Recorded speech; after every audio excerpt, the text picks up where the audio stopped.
It's Josh Gordon time from Foxboro. That's right. We're gonna do every this, Wednesday. We're gonna do this every week of the season, aren't we? Why not? The guy's one of the most wait. fascinating storylines for the Patriots thus far. His workload continues to improve. His numbers continue to improve. He was the featured receiver Sunday night against the Kansas City Chiefs. And Evan, as big as the numbers were, you know, barring a couple miscues between him and Brady, they could have been even bigger. Yeah, I think that there was a few miscues early on in the game. And obviously, like, we talk about this a lot. That 37-yard pass interference penalty, to me, is a 37-yard catch. Right. That's, you know, so basically he had 2 receiving yards, I think it was. I kind of look at it like he had almost 90 because that penalty is just as good as a catch. I mean, it really doesn't make a difference whether it's a penalty or a catch. I think the biggest thing that we saw with Josh Gordon on Sunday was not necessarily the production. I know the production wasn't out of that crazy. But the biggest thing that we saw was that he ran a ton of different routes. Yeah. And we really kind of saw what his role is going to be big picture-wise in this offense. I charted every single route that he ran for my piece on CLNSmedia.com that you can check out, and I charted 14 different routes. 14 for a guy that just got here 4 weeks ago. That's pretty impressive.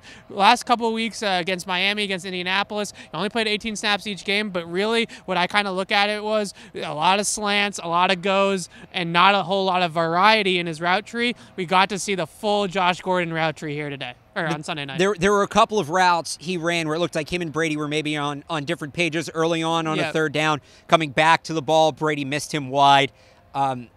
There clearly still are some growing pains here. Yeah, so I think the one back shoulder was the biggest one. That's one of those Tom Brady staples that you just got to get used to when you play with him. If you have a go, or maybe it was a straight back shoulder call, we don't know what the call was.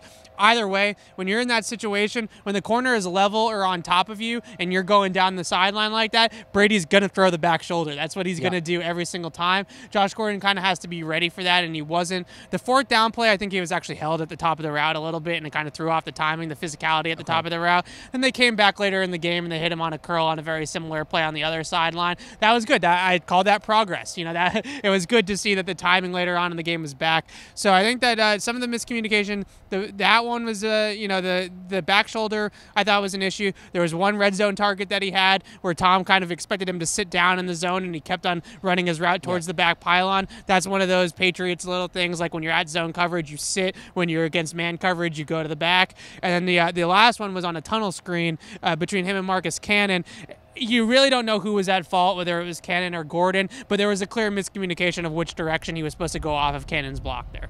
And Gordon's been good, but these things you mentioned that you just know being on the Patriots for a certain amount of time, that's what it's going to take for him to regain his status as an elite receiver. Yeah. Is that something he can pick up between now and the playoffs? I do think it is. I think the back shoulder thing is a little bit more of a feel and a chemistry thing. That's one of those things where, Rob Gronkowski and Tom Brady, for example, they have it down. Right. They've been playing with each other since 2010. That takes know what's time. Going on. Yeah, that takes a lot of time. But I think that what we saw, the good thing that we saw about Josh Gordon on Sunday was that he was getting open. And he was being a factor both getting open individually and also, attracting attention to pull defenders away from other guys. So I think that those two things add up to a pretty nice day at the office for Josh Gordon. And we'll talk about it some more, I'm sure later on in the week too. But I would like to see Josh McDaniels get a little bit more creative with his usage of Josh Gordon. Right now, it's a whole lot of go beat your man, Josh Gordon. Right. And that's great. And we know that he can do that. But I think that what we saw last year with Brandon Cooks is when you help a deep threat like that get open with scheme, it makes it that much easier on a guy like that to make big plays and make shot plays for the offense. So I'm very interested to see now that they have him integrated into the offense what they can go do moving forward with scheme to help him make it easier. Right now it's just Josh, run a go ball and beat your man. Right. That can be difficult to do down in and down out. Well, let's close it on this then. The one route he really has down is the slant. Yeah.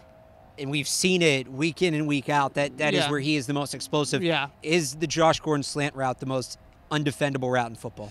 It's up there. I'd say the Gronk seam or Gronk off play action is just as lethal, and anything in the direction of Antonio Brown is pretty good too.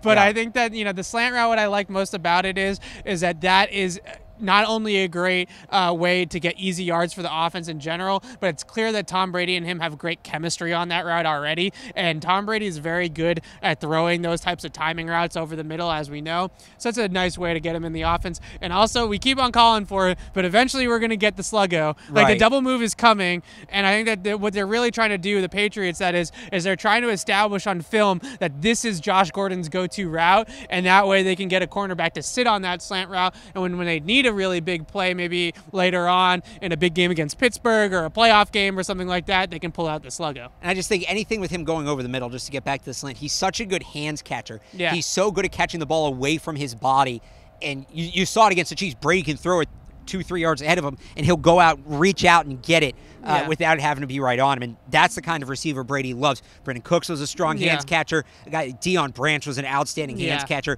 Those are the guys that have had the most success with Brady, and that slant route is very crucial. Gronk's an outstanding hands catcher too, but Gronk's just an outstanding player. Gronk's hands are underrated. Right. I think that that's such a big part of this, is that, no slight on some of the other guys that they have on this team, but Josh Gordon's size and just having that 6'3", 225, 30-pound guy on the outside that can use his body like that and move as he does, and also use his big hands too. I think that all those things make it so much easier on a quarterback. All right, there you go. Another week, another Josh Gordon video in the books. You guys have thoughts? You just want to call us nerds? Leave it in the comments down below. Make sure you're following us on Twitter @PatriotsCLNS. Until the next one, he's Evan Lazar. I'm Alex Barth. Thanks for watching.